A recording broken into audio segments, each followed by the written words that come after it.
So, welcome, welcome, welcome. Nice to be here. Nice to Nice be to here be in the nice to be together.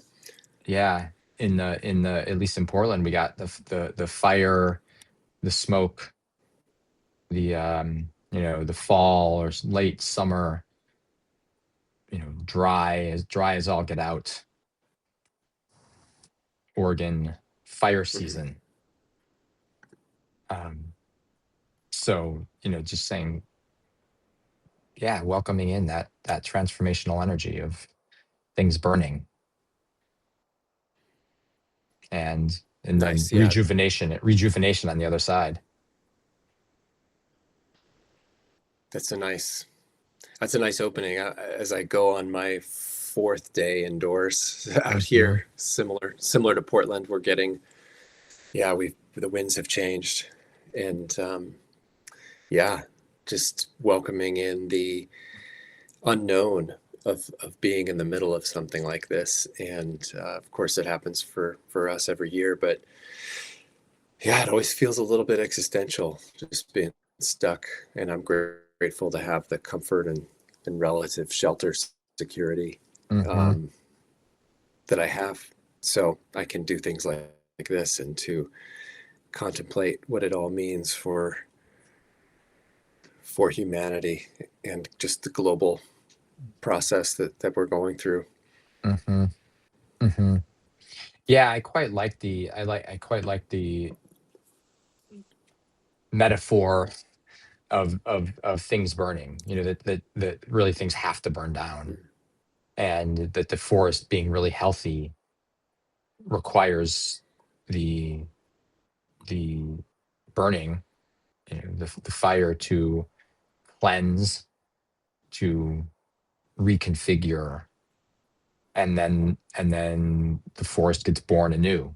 And as we know, there are acorns, there are pieces of the natural world that only, or I don't know if only, but they they are opened by the fire. And so the first growth, the first things back are the ones that require, like the acorn only opens in the heat.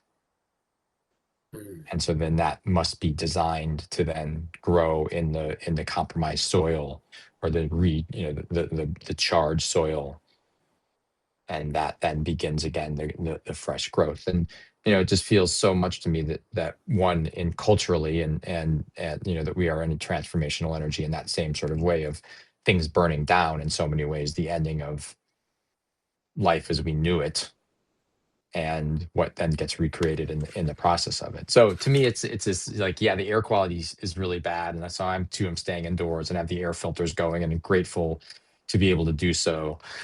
Um, and the biggest inconvenience with fire is that we have houses and communities that are in the way of those that we've built. So it does really, impact people's lives in significant ways. And so sending a lot of blessings out to all that, and of course all the animals and insects and spiders and trees and you know living beings that are Excuse me. impacted by it. Yeah. Thank you for saying all that. Yeah. Yeah. Yeah, and I know we've been on a shared or and also independent process of finding the newness. I was speaking with a friend recently who was sort of echoing something that, probably isn't really welcome, might be a little touchy um, in sort of like mainstream sort of media, the folks who hang out in mainstream tropes and the like. He was just saying that he's really tired of deconstruction as a Mm. in the way of you know criticizing and breaking things down and just really feeling a lot of energy toward synthesis. And when we talk Mm. about fire, there's this like deconstruction of the individual parts of an ecosystem. um, but they're not really that individual, right? They exist maybe in terms of clumps of molecules and atoms, um, in organization, but then they also are interdependent in the way they function. And it just gave me this relief to hear my friend be like, I know deconstruction is a natural part of transformation and cleansing and healing. And we tend to, as a species, especially in the West, I think, become over obsessive, because criticism and complaint is so much easier than solution. And so I'm not here to say one is better than the other. They're both part of this interdependent process, no doubt. Mhm. I've just noticed for myself that I've spent so much energy on deconstruction, and what's Mhm. shifted, I think you would suspect this about me, in the last five to Mhm. 8 years, what's really come alive has been this energy of synthesis. What can become anew? And I think that's what we wanted to get into a little bit today was, in terms of community, in terms of building something that that is the next iteration after the burning down of things. Mhm. And Yeah. I would also just add that, you know, to be able to put my energy on generative, synthesis, if it as it were, is a real, like, privilege. Um,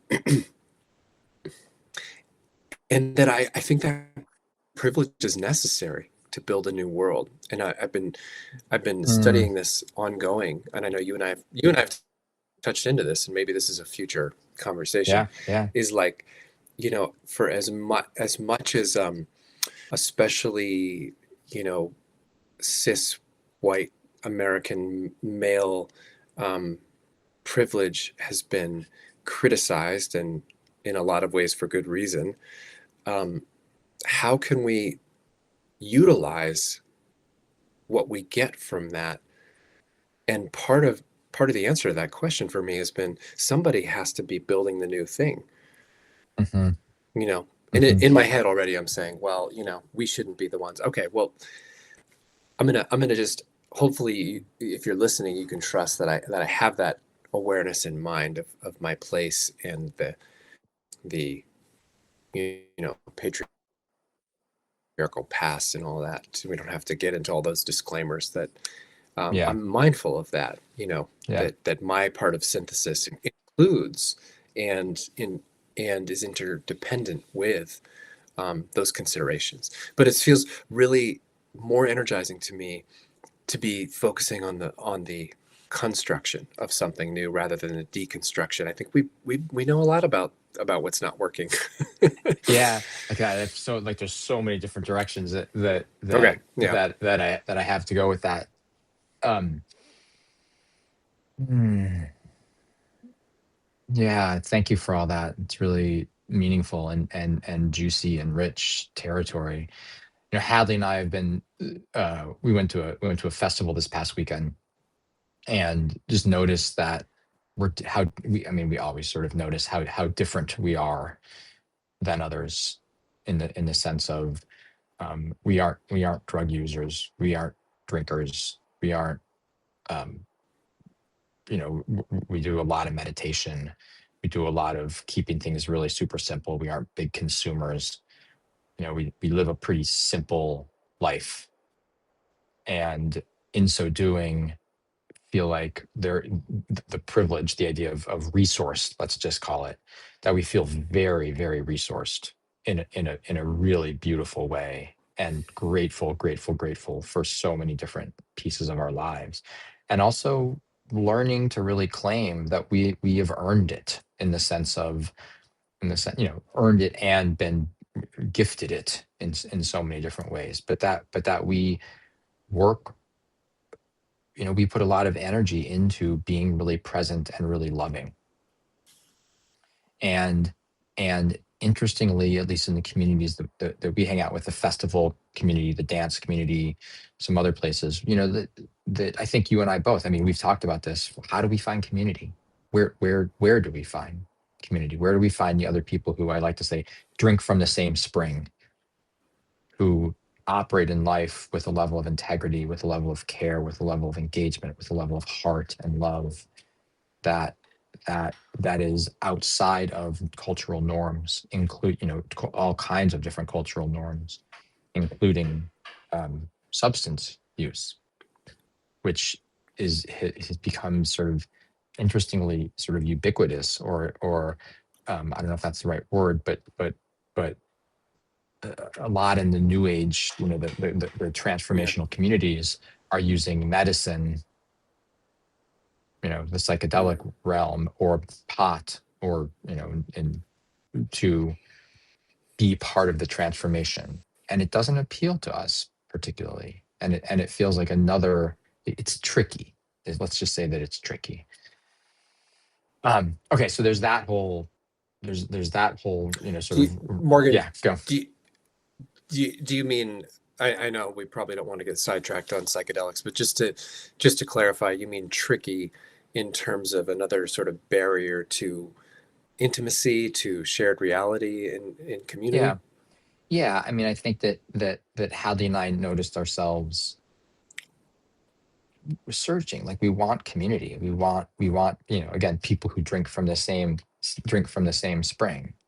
And what we noticed is, and this has been a hard thing for me at like festivals for a long time, is that it's a conscious community. Like, it's a beautifully conscious community. And um in the use of psychedelics, I do think is a significant and important, um can be very expansive, can be very healing, can be very, like, it is part of, I would say, has a place in recreating, restructuring, reimagining the world going forward. And what I notice is that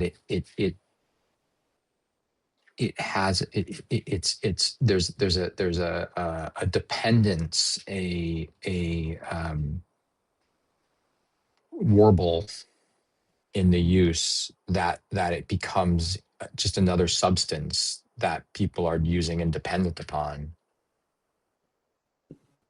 that creates a barrier for connection, because we're just in a different altered state, one that has a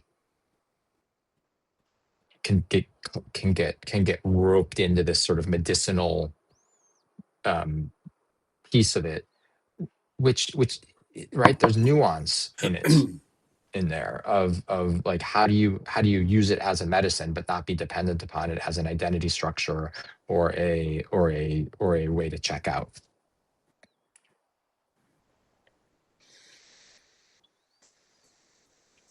Got it. uh, Yeah. Yeah. And I, as someone who identifies that almost anything can become a bypass, right. I totally appreciate that. Yeah.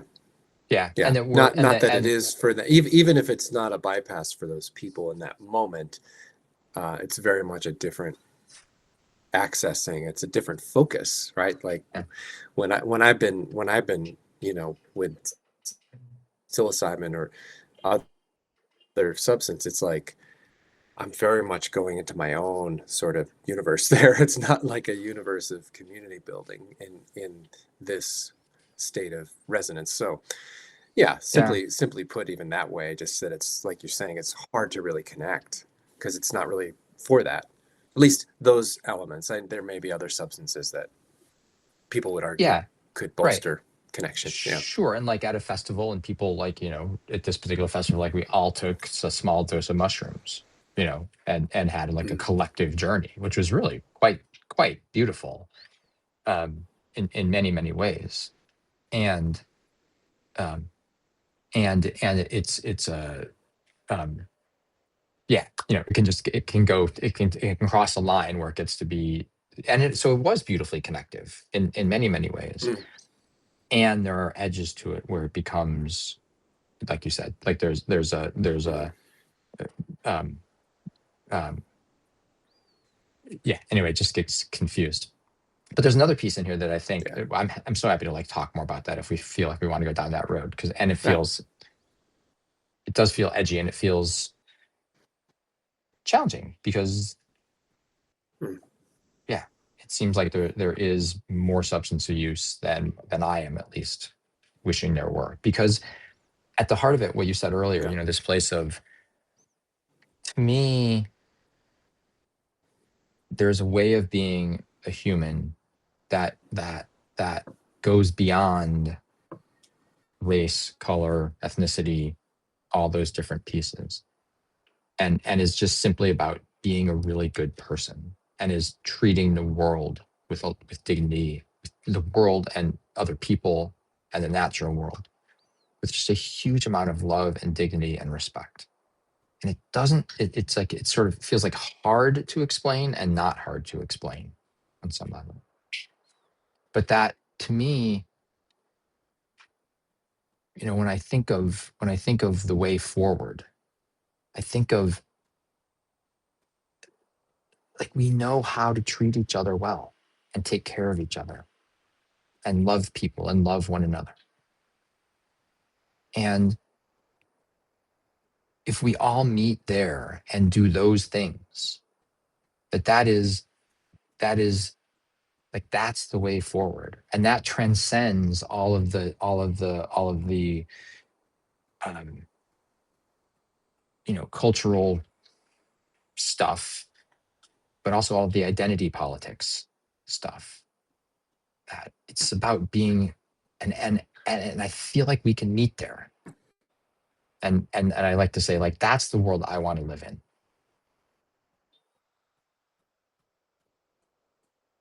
And I think part of what helps us meet there is the enoughness of resource.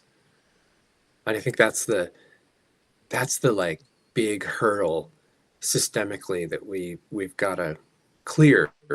Is, any of us is subject to a barrier to generosity and caretaking and mutuality and respect when our livelihood is under threat. Mhm. In whatever way, whether it's food scarcity or Shelter. neighborhood safety, shelter, fire, Yeah. social isolation. So I think about this 4th of July festivities that happen in Mhm. my little neighborhood here, and how many people I connect with on that day who I don't see basically the rest of the year. Mhm. Usually, almost every year, if I'm out there enough, I meet someone who I've never met before, even if they live like right down the street. And then inevitably, I don't see them, maybe ever again or until the next Mm. Mhm. time. Mhm. And what's remarkable about that is that the circumstances of the event, the intention, the uh, social agreements of offerings, right, in the form of food or fun or space, they're all like prescribed and understood. And so I think about those elements. And so we have this great experience like you're describing, that it's like the connectivity is really available because we know there's enough food, we know we're all welcome, and we have a relative sense of safety. And so, we're not here to solve those high level problems. Really are systemic and Mhm. political, because the government has that kind of reach. And so I wonder how people, you know who don't have the immediate conditions Yeah. as comfortably, you know how do we do that? And Yeah. maybe there's not like a sequence. Maybe it's just a slow spiral of iteration, like um what I guess, like, what is the access point to that Mhm. when things are less stable? Yeah. And I don't know that, Yeah. honestly, I don't know that you and I are qualified to answer that, given our Right. given our relative standing in society. Mhm. But that's just what I Mhm. what I what I wonder about. Yeah, like, what would it be to be under resourced food scarcity or those, or, those types of things. I mean, one way I go with this is what I notice.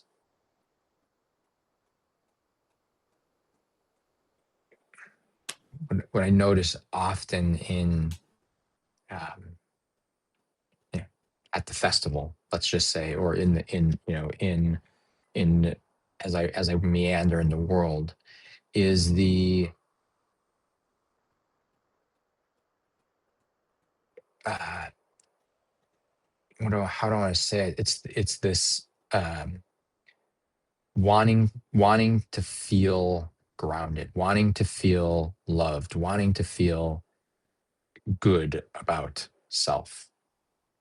And I feel like we are caught in a system that rewards external validation, that rewards externalities versus internalities. And so part of the water in which we swim, or part of the air in which we breathe, is about outsourcing our sense of well-being to factors outside of ourselves.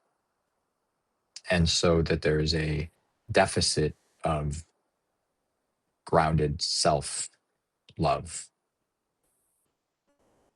in the simple, in the community, in friendship, in ease. That we live in in our culture, the more things you have, the more degrees you have, the more boats, the more cars, the more clothes, the more shoes, stuff.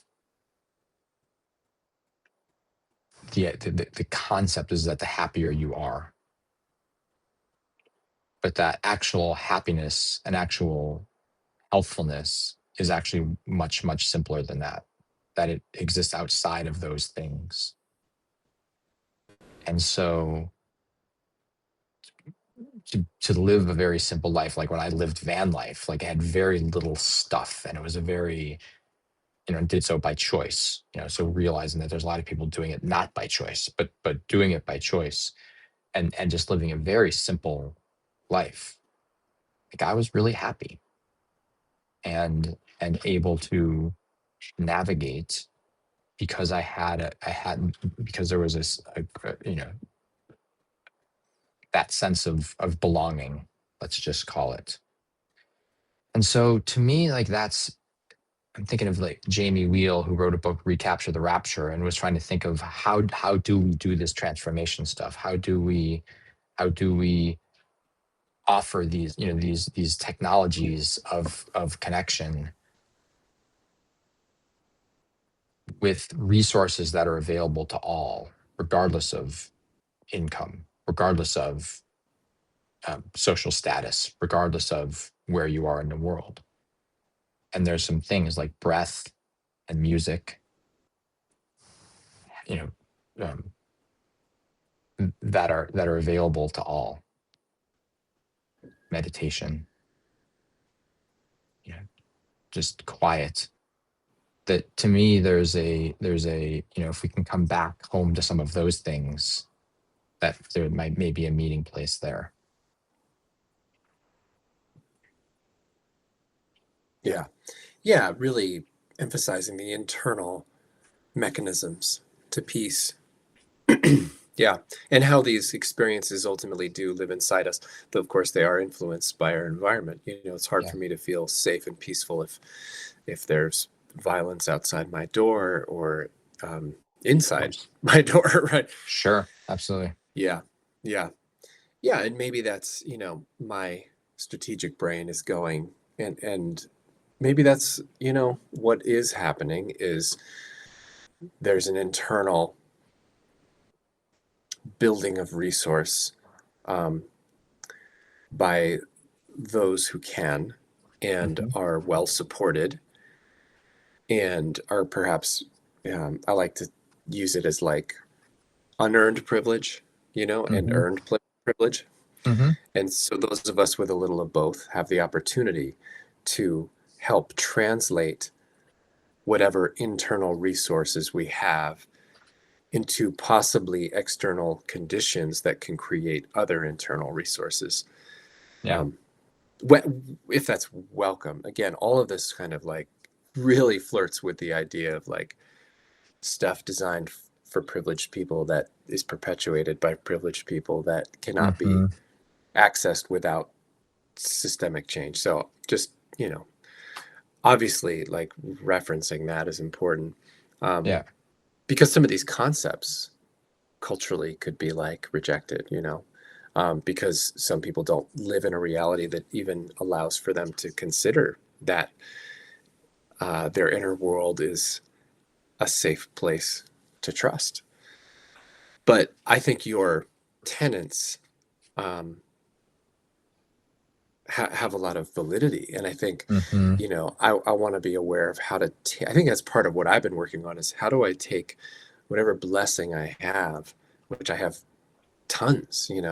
Every Hmm. day I feel more and more grateful. Even in this fire helps me clarify.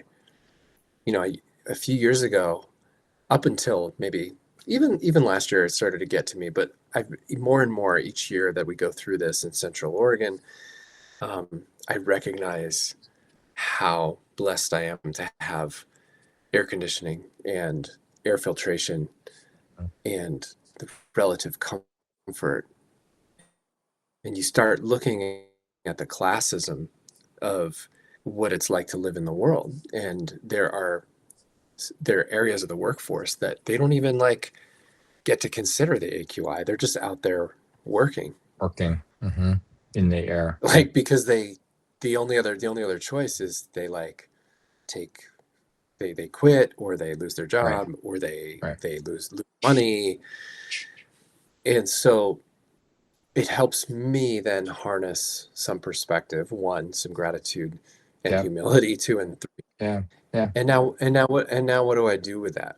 Hmm. And Yeah. so I, you know, it makes me think of many years ago when we first met. You had this ambitious vision of creating a community space, like an actual physical space where people who were perhaps less resourced in certain ways could come find support and community, could find Hmm. fun. I think there was a game, right? There was activity element to it. um, and certainly places like this have been built in places and do Hmm. exist. Hmm. And so we're not here to solve that today, but I think it's important for me to recognize like that's the exchange that I'm really going for, is to Hmm. generate the internal and then find some way that it's welcomed Hmm. to Yeah. translate into. Yeah. Yeah, yeah, yeah. I love that. No, I love that. And one of the things that Hadley and I have been talking about and really thinking about is, one of the things we're working on is really sort of, I would say, owning, taking responsibility for those pieces of we do have the resource to be able to really, um, I would like to say, like, shine light on a way forward that maybe it's harder for other people to see. And so that place of love, of connection, of care, of community, of, you know being humans in the way that that just there's kindness and respect and love, and for us to really root in that, to feel it, to be conduits of it, to be stewards of it, so that we can find those pathways that you're so beautifully, talking about. What are the pathways for others? What are the pathways for us to come back home, the way I like to say, to remember our purpose, to remember, and cut through some of all the nonsense at the cultural, surface level, and really say, there's something here that's free and accessible and beautiful and incredibly powerful and generative. And so our really, again, like, taking responsibility for cultivating and working our edges of that, of that kind of thing. That's what we're really focused on, Mhm. and trying to expand and trying to open and trying to listen, in that way that we listen for, like, what is it that's wanting to come through us and into this world, and then trying to be of service to it and to others. Not Beautiful. for our Yeah. not for our own self whatever, but to be of service. Yeah. Yeah. I'm playing a little bit devil's advocate for the sake of the richness and the ownership of the responsibility in the Yeah. conversation. But really, I can't imagine a better, more centered place to start. Yeah. Yeah. And and to and continue. and yeah, Yeah. totally. And like, I really appreciate your bringing back, like, as you shared that, that the idea of that community center and that work. One of the things that I find to be interesting and fascinating is how challenging that was to, I offered um, many programs that were available to people to really do that work of coming back home, to say, like, let's play and laugh and be in community, and this may be part of my own journey, but it was like, I found it challenging to get people to show up for that, and that's fascinating to me. Mm. Is there's something there that is, and maybe this is related to, us trying to find community around ourselves, just friendships and connections, and people that can sit with us. Is that um, people want to play different games, or that sitting with self, as one of my young guys who I mentor and work with said the other day. We finally got him to sit quietly for a little while, and he was like, "Oh my God, that's incredibly intense and really loud inside of there." And and way, like, really challenging, Mhm. because there's a lot there. Mhm. I was like, yeah, that's it. Yeah. Yeah. There's so much. I mean, we live on a,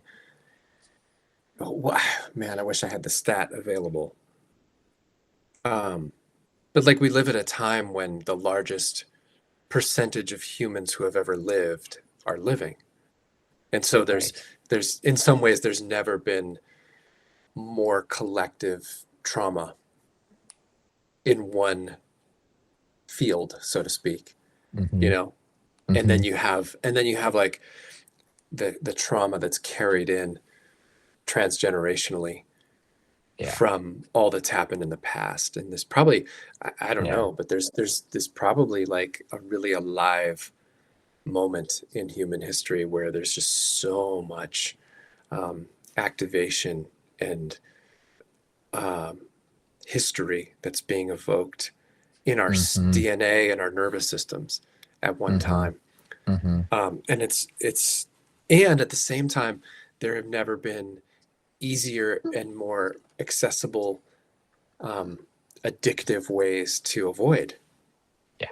Right. When you couple that with the um, all the ways that we can check out, and you mentioned the medicine. There's also like the whole device world, the whole AI Oof. world, the Totally. whole Sure. digital world. Yeah. Absolutely. So I would imagine that those create the basic understanding of um, like that. There's no accident that those two extremes exist in Hmm. balance, right? Like the level of trauma feeds the interest in the intensity of checking out and the Yeah. ubiquity of checking out. So I think you point out a really important thing that is probably the heart of your work and others, to basically say, like, I'm here to bring you back home to yourself, but we have to recognize that journey home is looking more like going to Mordor than Yes.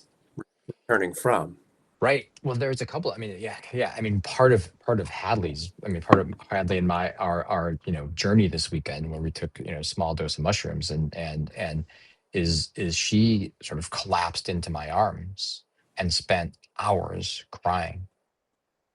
And what she was feeling was, she was just really, really clear. This has happened before when we've done other journeys, which is that she's crying the collective tears. Like they are not her tears. Like it's like she's doing like, she's like, is this mine? Is this, and it's not a personal grief. It's like crying for the collective. So as people are dancing and celebrating and like having this huge, big, joyful experience, here she is, and here we are crying and holding this place of the grief, of the uncried tears of all that you talked about, like there, that um the United States is a young country, and here we just celebrated our 250th birthday, and there's a lot of growing pains. Our existence here is built on a lot of pain and a lot of power and a lot of call it whatever it is, but there's a lot of violence, and there's like, how can there not be at the soul level grief about that for all of us? How can that we have to heal that? We have to heal that. And then at the same time, there's this place of in one of my groups that one guy is, well, many guys, but one guy particularly is going through a really hard time, and he's bringing some really heavy stuff, like really big stuff, and I can feel the group holding it, and also a little shaky of like, whoa, this feels super intense. And I just kept saying, I kept calming everyone down, saying, this is it. Like, this is going to Mordor. This is the grief. Like, this is the shit we have to go towards. And that so often everywhere else is avoided because it's intense and because it's uncomfortable and because we don't actually know the answer to this. Here we see a brother in massive pain, really hurting. And there's not an easy answer. So we sit and we hold and we listen and we love, and this is exactly it. That this is the work and this is the pathway. And you gather, that was all preceded by gathering. Absolutely. Right. Absolutely. Yeah. And welcoming and creating the space to say, like, here we go. And so that's it. And coupled with that is this place of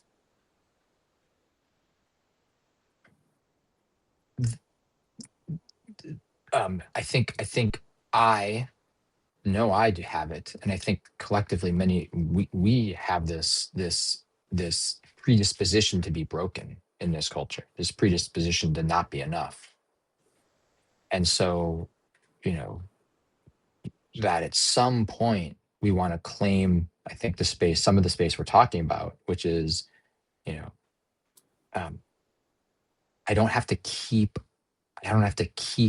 unearthing my trauma, and keep unearthing more trauma, and keep unearthing more trauma, and keep unearthing more trauma, and keep going and going and going and going and going to the place where it's like that in itself becomes an addiction.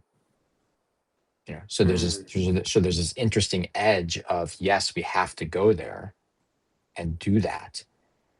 And there's a certain point at which we go, okay, now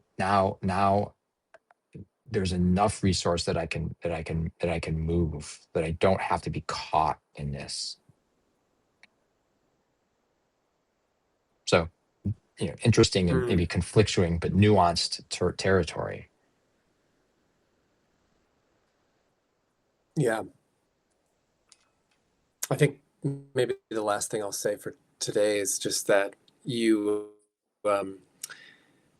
well, as a side, that you're sort of accidentally foreshadowing one of the major aspects of the Transcendence trilogy and where it's going in this concept of collective grieving. And then something I won't credit myself as already having dreamed up was some of the possibility behind that is some way that I can take my internal resource. Your story about Hadley being like, what if we can intentionally do some of the grief work for the collective? Yeah. Even if it's this energetic thing that's just like, most people don't have the space or support to do, Hmm. and how to focus some resource on accessing that, and then integrating it. I don't Hmm. know if that has an effect on other people. That Well, again, that yeah, I, I'd like it to believe it can. Yeah. yeah, and right, and I think part of the work that again Hadley and I are doing, and I'm doing really, is saying it's starting to have that instead of that being a question, starting to claim that space, because energetically, like if you feel Mm. energetically, it does.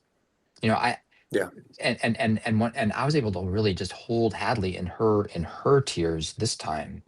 And sometimes the roles are reversed in that way. And when I used to go to Mendocino, sit in a room with 100 men, and we would do 6 days of really intense um, ceremony, that I would sit there and cry and cry and cry and cry and sob and like snot. I mean, I was like it was so intense.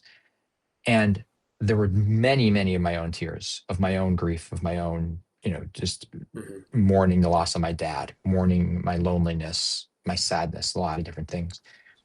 But it got to a point where I was like, these are not my tears. Like this cannot, like this is, I'm like crying the tears for all these dudes, because here are these dudes in this room who aren't crying, but who have incredibly intense stories. Just, gang members, under resourced, war, prison, you know, parents die, like just all kinds of huge things, and telling the stories and stories and stories, and they weren't able to cry, and I was able to cry, and cry with them and for us.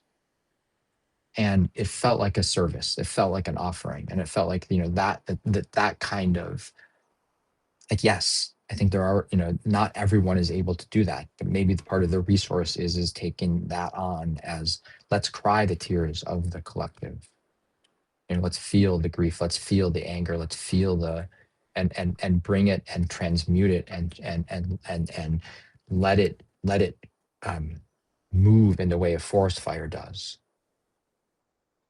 you know let it burn, and let the tears flow, and let the intensity burn down what needs to be burned down, so that there's a rejuvenation on the other side of it. That's where I go, where the answers are. I don't know what the answers to any of this stuff is, really, but I just look at the natural world of, here we are in fire season, things are going to burn down, but if we just keep showing up and keep showing up and keep showing up, pretty soon enough it's going to be, you know fall, and the leaves are going to be changing and falling to another death. And then we'll go into the winter, the rejuvenation time, where the roots get strong. And then we'll come again to spring. There'll be precipitation, God willing, in the winter. And the spring will come and things will bloom anew. It's like, okay, so the natural world, if we just keep showing up with a lot of heart and a lot of care and a lot of love and a lot of presence, and being both in the devastation and in the beauty, that the seasons change, that the cycles renew.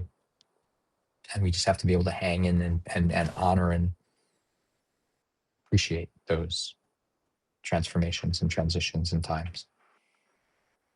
Yeah, and continue to be focused on harnessing our presence and making efforts toward gathering, yeah, Yeah. with And ourselves and with each other. mhm, yeah, and acceptance that the forest burns. It does, and it's hot, and it's dangerous, and it's beautiful, and it's all of those things. And so we have to bring awareness to those. And yeah, presence, like just being present with it, of saying, like, yeah, there are going to be hard days. Yeah, bring understanding, bring surrender, Mhm. and bring that perspective. Yeah. Yeah, yeah, knowing that the spring will come. Yeah. Yeah. Well, I appreciate you holding that belief and guiding Mm. us through that today. Yeah. Really nice to be with you in idea and hope. Yeah, thanks. Same, same, same, same. I'm so excited to hear about your writing, and we've restarted your book, the first book again. Um, Is um, it that hard to get through? um, no, but it's It is. It's no. okay. Well, no, but it's also there's there's concepts in there that are really beautiful that are about what we're talking about Mm, the way that I would say it is, that have come through you, that have asked you to be a steward of, that hmm. are really significant, that are and so I want to both share those with Hadley because she hasn't read it, so we're reading it aloud Nice. together, and Oh, nice.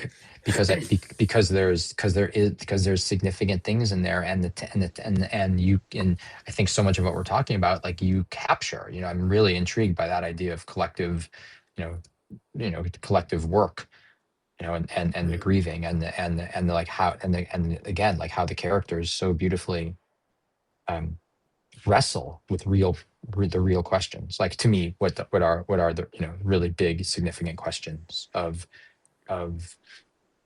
how what do we do with our anger, what do we do when the aggressor when we're confronted with the aggressor, when we have a chance to take revenge, when we have moments to really see pictures differently, and how we navigate that space. I think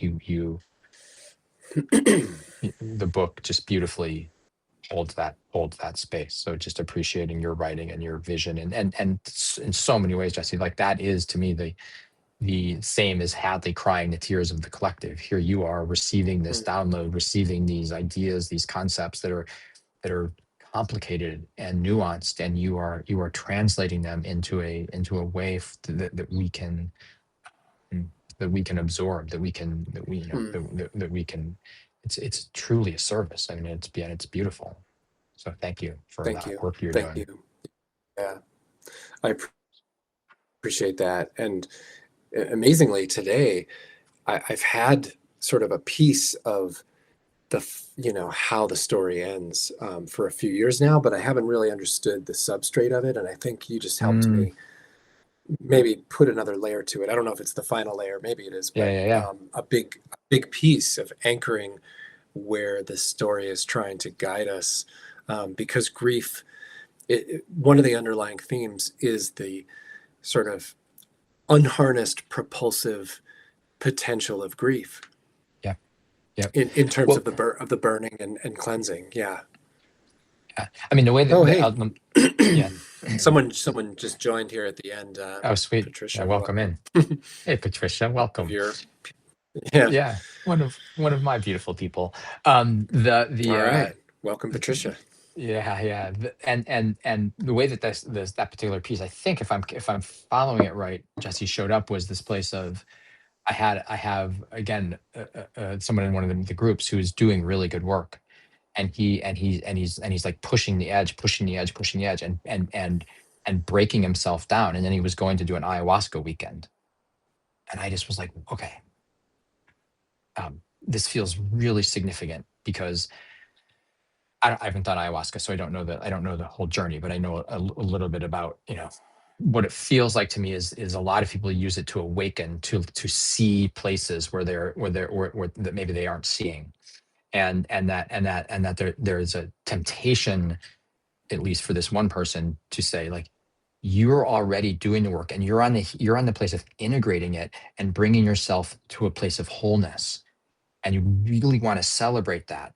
And so, to go to have a weekend where you're trying to uncover new things, there's this temptation to discount all the work that you've done and say, oh, I'm not actually doing it, but I have to go back and re-dig out all of this other shit that's in there.